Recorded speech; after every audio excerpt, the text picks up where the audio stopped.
ডাকাতদের যে একটা রুট, সেই রুটটা আমরা মোটামুটি ধরতে পেরেছি। যতটুকু দেখতে পেয়েছি যে এখানেরও একজন লোক ছিল, যে লোকটা এই ঘটনার সাথে সরাসরি সম্পৃক্ত ছিল। আমরা তাকেও নজরদারির মধ্যে রেখেছি। আমরা খুবই আশাবাদী অতি অল্প সময়ের মধ্যে এর একটা ফলাফল আপনারা পেতে পারেন। পুরো পুলিশের ইউনিট সমূহ তৎপরতার সাথে কাজ করেছি। আমরা আশা করছি যে খুব শীঘ্রই আপনাদেরকে এ বিষয়ে একটা ভালো সংবাদ দিতে পারবো। আমরা যারা ডাকাতি করেছে এবং কোন কোন জায়গাতে আসতে পারে আমরা চিহ্নিত করতে পেরেছি। আমরা বিস্তারিত আপনাদেরকে সংবাদ সম্মেলন করে জানাবো। আর এই বিষয়ে আমাদের সাথে পুলিশের যে ইউনিটগুলো, বিশেষ করে সিআইডি, পিবিআই যারা তথ্য সংগ্রহ করে এবং উপাত্ত সংগ্রহ করে, তাদের সহায়তা আমরা নিয়েছি। আমরা যেসব মালামাল হারিয়েছে সেগুলোকে আমরা চেষ্টা করব উদ্ধার করবার জন্যে। এবং এই মামলাটি আমরা খুবই আশাবাদী অতি অল্প সময়ের মধ্যে এর একটা ফলাফল আপনারা পেতে পারেন।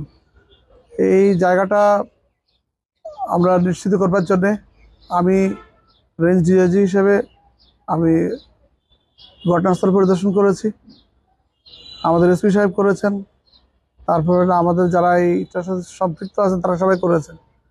আমরা যেটা দেখতে পাইলাম সেটা হলো, তারা যে জায়গাটা পছন্দ করেছে সেটা হলো একটা বিলের মাঝখানে, যেখানে ঘটনা ঘটিয়ে তারা খুব অনায়াসে সরে যেতে পারে। এক্ষেত্রে আমরা রণপাহারা জোরদার করার চেষ্টা করেছি। আমরা যেই জায়গাগুলোতে ডাকাতি ইতপূর্ব ঘটেছে সেগুলো আমরা তথ্য সংগ্রহ করছি।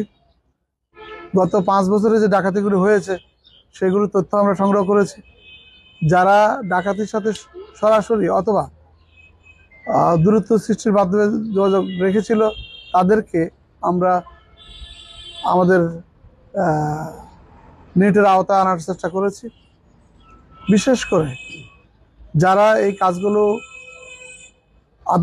জেল থেকে মুক্ত হয়ে এসে আবার একই কাজ করার চেষ্টা করছে, তাদের উপর আমরা নজরদারি বৃদ্ধি করেছি।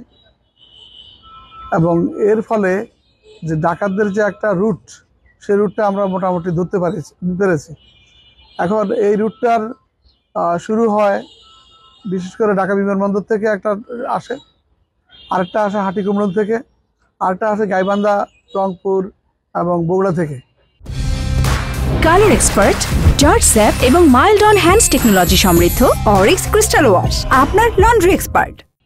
আর আপনারা জানেন যে স্থানীয় লোকের সহায়তা ছাড়া কোনো ধরনের ডাকাতির ঘটনা বা চুরির ঘটনা বা কোনো অপরাধের ঘটনা ঘটে না। স্থানীয় লোকজনের সহায়তা থাকতেই হয়। সেক্ষেত্রে আমরা যতটুকু দেখতে পেয়েছি যে এখানেরও একজন লোক ছিল, যে লোকটা এই ঘটনার সাথে সরাসরি সম্পৃক্ত ছিল। আমরা তাকেও নজরদারির মধ্যে রেখেছি। আমরা আশা করছি যে 2-1 দিনের মধ্যে, আমি ঠিক আপনাকে সময়ের যে বিষয়টা এটা আমি নির্ধারিত করতে পারছি না, কারণ আমাদের কাছে এরকম বলা খুব অন্যায় হবে যে আমরা কালকে করে ফেলবো। আমরা 2-1 দিনের মধ্যে একটা ভালো খবর দিতে পারবো বলে আমরা আশাবাদী। এবং ডাকাতি রোধে আমাদের যে পদক্ষেপগুলো আছে সেগুলো বলে দিলে তো ওনারা আরও বেশি সতর্ক হয়ে যাবে। আমরা বেশ কিছু পদক্ষেপ নিয়েছি। গতকাল স্বরাষ্ট্র মন্ত্রণালয় যে পয়েন্টগুলো দিয়েছে সেগুলো আমরা প্রতিপালন করার চেষ্টা করছি।